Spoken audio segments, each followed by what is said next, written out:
शिव गुरु के चरणों पर प्रणाम करती हूँ, माता पार्वती के चरणों पर प्रणाम करती हूँ, मेरा प्रणाम स्वीकार हो। साहेब भैया के चरणों पर प्रणाम करती हूँ, नीलम दीदी के चरणों पर प्रणाम करती हूँ, मेरा प्रणाम स्वीकार हो। सभी देवी देवताओं के चरणों पर प्रणाम करती हूँ, मेरा प्रणाम स्वीकार हो। धरती माता के चरणों पर प्रणाम करती हूँ, मेरा प्रणाम स्वीकार हो। सभी गुरु बहन गुरु भाइयों के चरणों पर प्रणाम करती हूँ, मेरा प्रणाम स्वीकार हो। सभी माता पिताओं के चरणों पर प्रणाम करती हूँ, मेरा प्रणाम स्वीकार हो। साहेब भैया नीलम दीदी के माध्यम से हमें 3 सूत्र मिला है। पहले में दया मांगना है, दूसरे में चर्चा करना है, तीसरे में 1 से 8 के माध्यम से 3 सूत्र का पालन करना है। दया किस तरीके से मांगना है कि जैसे दरवाजे पे भिखारी आता है और दया से भाव से भिक्षा मांगता है, माँ भिक्षा दे दीजिए, माँ 1 मुट्ठी दाना दे दीजिए, माँ कुछ खाना दे दीजिए, भाई कुछ पैसा दे दीजिए। इसी तरीके से हमें देवों के देव महादेव से दया से भाव से दया मांगनी है, प्रेम से प्यार से दया मांगनी है। दया मांगने के बाद आने जाने वाले व्यक्तियों को हमें समझाना है, बहन हम शिव के शिष्य बन चुके हैं, आप भी शिव के शिष्य बन के देखिए। भाई हम शिव के शिष्य बन चुके हैं, आप भी शिव के शिष्य बन के देखिए। शिव बहुत दयालु है, बहुत अंतर्यामी है। शिव अपनी दया दिन रात बरसाते हैं और 1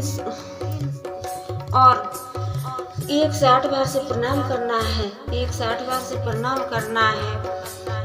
माला द्वारा कर सकते हो या सांस द्वारा कर सकते हो, उंगली द्वारा कर सकते हो, मेरा प्रणाम स्वीकार हो। मैं कमलेश भक्ति, आइए मेरे चैनल पर आप सभी भक्तों का बहन भाइयों का स्वागत है। देवों के देव महादेव की पूरी कथा सुनने पे सम्मान होता है और अधूरी कहानी सुनने पे अपमान होता है, इसीलिए पूरी कहानी सुनना चाहिए। मैं आपको सुनाने जा रही हूँ एक अच्छी कहानी।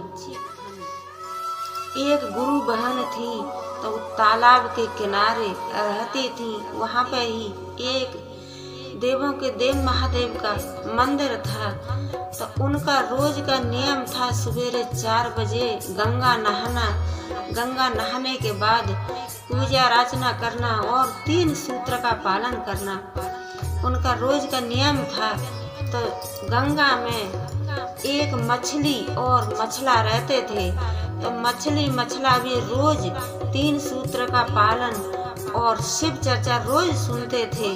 उनका भी नियम हो गया कि 4 बजे उनको अपना नियम से 3 सूत्र का पालन और चर्चा उनको सुनना ही था। तो एक दिन मछली मछला से कहने लगी कि देखो मैं कोई मेरे भक्त ऐसे रहते हैं नदी के किनारे कि बहुत अच्छी बातें बताते हैं और देवों के देव महादेव का 3 सूत्र का पालन करते हैं और चर्चा करते हैं। तो मैं और आप भजन पूजा हम भी किया करेंगे 3 सूत्र का पालन और देवाजी देव महादेव की चर्चा हम और आप पानी में रह कर के ही, गंगा में रह कर के ही और हम भी ये पूजा पाठ किया करेंगे। तो मछला बोलने लगा कि हाँ आपकी मर्जी है। तो मछली मछला का नियम था कि रोज 4 बजे जैसे गुरु बहन थी वो भी अपना चर्चा करती थी, तो उन्हीं के साथ में मछली और मछला जल में बैठ करके नदी के किनारे वो भी सुनते थे और 3 सूत्र का पालन करते थे। समय चलता रहा, समय बढ़ता रहा आगे। तो एक दिन एक जाल लेकर के और मछली पकड़ने वाला आ गया। मछली पकड़ने वाला आ गया तो उसने जैसे ही गंगा में जाल डाला, ऐसे ही दोनों मछली और मछला पति पत्नी दोनों फंस गए। तो पति पत्नी फंस गए तो मछला अपनी पत्नी से मछली से कहने लगा कि तू तो 3 सूत्र का पालन करती थी और शिव चर्चा सुनती थी और कहती थी कि देवों के देव महादेव बहुत वरदानी हैं और बहुत शक्तिशाली हैं, और आज हम और तू जाल में कैसे फंस गए। जाल में फंस गए तो अब ये हमें मछेहरा लेके जाएगा बेचने के लिए, और हमको और तेरे को कोई काट करके खा जाएगा। तो मछली मछला से कहने लगी कि आप ये सब बात ना सोचिए और अपने देवों के देव महादेव पे विश्वास रखिए। हमारे साथ में ये सब नहीं हो सकता है, और जो मैं विश्वास रखूंगी तो मेरे देवों के देव महादेव कभी मेरा विश्वास टूटने नहीं देंगे। तो मछला उसको लेके आ गया तो बाजार में गया, डलिया में रख के बाजार में बेचने के लिए गया तो सारी मछलियाँ बिक गई। सारी मछलियाँ ग्राहकों ने खरीद ली और वही मछली और मछला बच गए। तो मछली कहने लगी कि देखो मेरे देवों के देव महादेव में कितनी शक्ति है कि इतनी मछली थी सारी बिक गई और हम और आप नहीं बिके, हम और आप तो अभी सुरक्षित हैं। तो इतने में एक कोई मछली खरीदने के लिए आ गया। तो जो मछलहारा था उसने तराजू में रख करके और दोनों मछली और मछला को तराजू में तौल करके और खरीदने वाले को दे दिया। तो फिर मछला मछली से कहने लगा कि आपको तो अपने देवों के देव महादेव पे बहुत विश्वास था और बहुत तुमने शिव चर्चा सुनी और 3 सूत्र का पालन किया, लेकिन देवों के देव महादेव अब आपके कहाँ गए? अब हम दोनों को इसने खरीद लिया और अपने घर ले जा करके और हमको ये काट देगा। तो मछली कहने लगी कि नहीं जी, आप विश्वास रखिए मेरे गुरुजी पे, नहीं जी ऐसा नहीं हो सकता है, आप विश्वास रखिए।